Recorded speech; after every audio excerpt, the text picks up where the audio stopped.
everybody, welcome back to Day Trading School with me, Amy. In today's lesson, I'm going to cover a topic that has been requested by a user who asked me whether I could talk about the logic and psychology of candlestick patterns. So this video is not on all the fancy names of these candlestick patterns.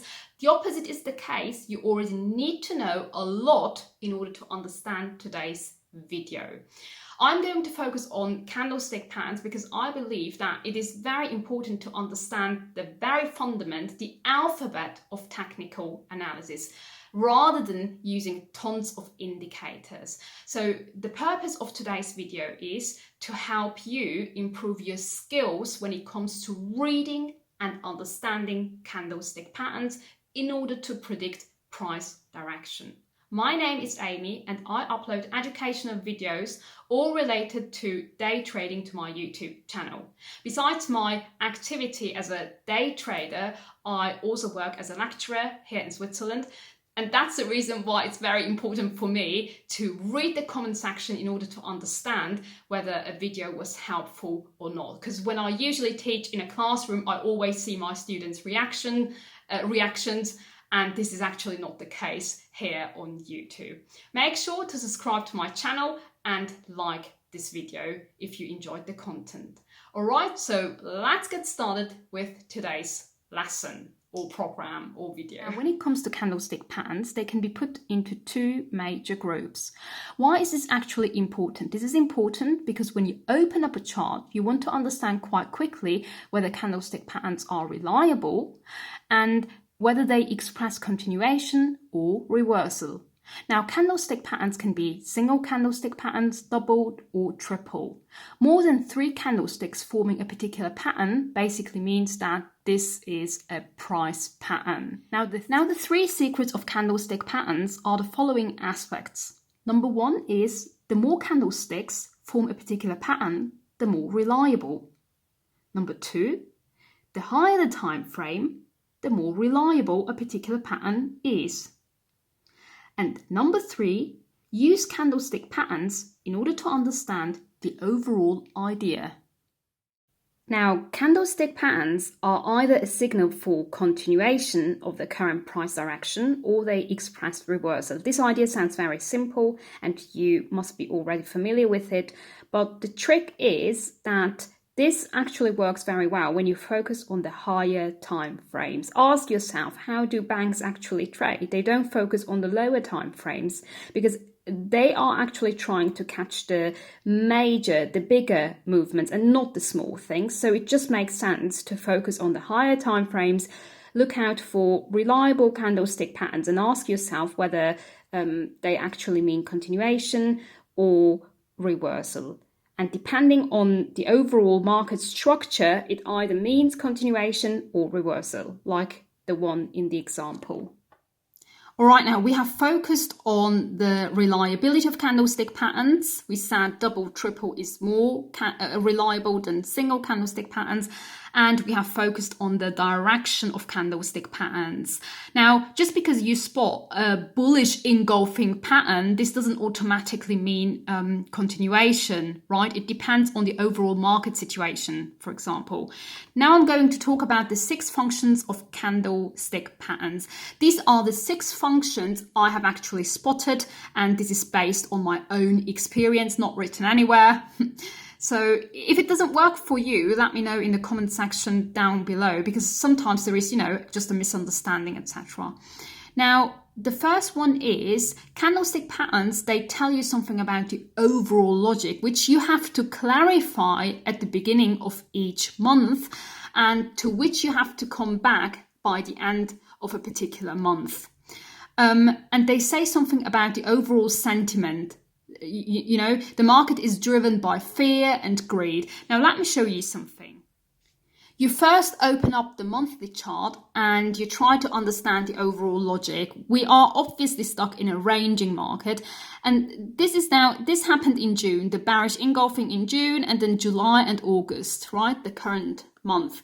Now, this bearish engulfing pattern, what does that mean? Now, bearish engulfing in a ranging market means something else than a bearish engulfing here in the middle of a trending market. And that's also something very important. Always ask yourself, where exactly did the particular pattern appear? That means, was it at the beginning, in the middle, or rather at the end? In a ranging market, the general rule for GBP USD usually is that after, a second or a third time of touching a support zone or resistance zone, the market gets exhausted. That means you can't always wait for the price to come back to the support zone and buy here, and then wait for the price to touch the resistance zone right here and sell.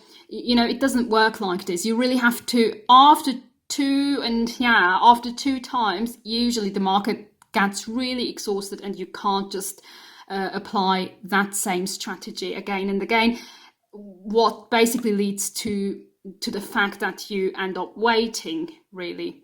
Anyway, so now first of all, you focus on the bearish engulfing pattern. This basically means that a directional move to the support zone is expected now, obviously, right? A bearish engulfing, so a directional move to the support zone is expected now. And this can happen quite quickly. This is because I know it because of the size of the body. It's quite convincing, right? A thick, convincing body means usually that quick movements can happen.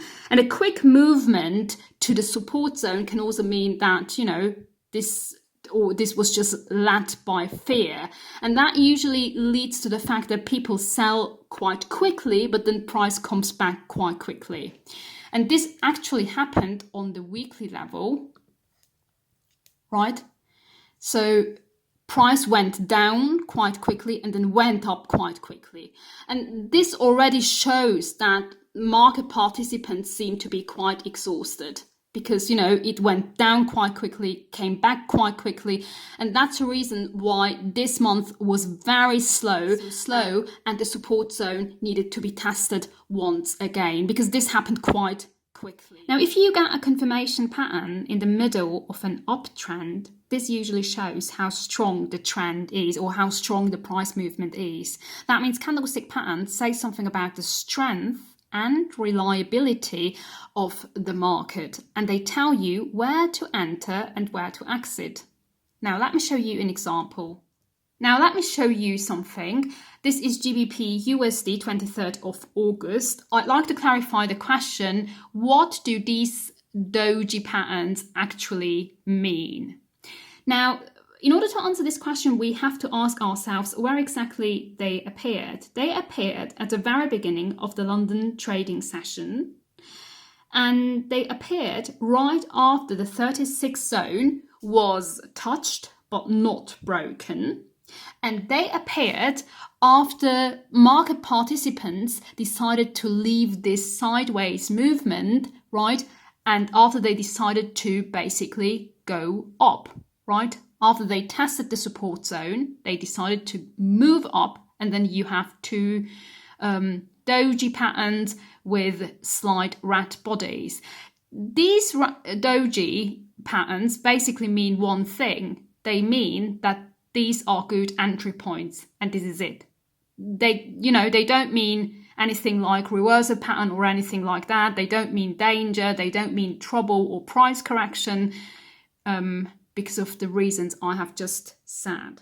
Now, my last two examples with the Doji as well as with the engulfing pattern in a ranging market or in a trending market are good examples to show you that the function of a candlestick pattern, that means what a candlestick pattern expresses, depends a lot on the overall context. And the overall context is actually provided by the higher time frames. And the higher time frames, they also tell you whether you can rely on candlestick patterns or not. Let me show you once again an example. Now, for example, here we had a quick movement down to the support zone and then back, right? And this happened quite quickly. And when something like this happens quite quickly, it just shows people are quite exhausted. And when there is some sort of exhaustion on the market, be careful, because this usually means that market may slow down a bit. And this also means when market slows down a bit, that usually means you can't jump on every single candlestick pattern you see. You have to be careful, and you'd rather wait for directional moves to, well-respected support or resistance zones, and then look for a certain pattern in order to enter the market. All right, this is it for today. This was part 1. And part 2 will follow on the 26th of August, not on my channel, but on A1 Trading. It will be a webinar, so if you'd like to, just join in and ask all your questions. So hope to see you there. Bye-bye and take care.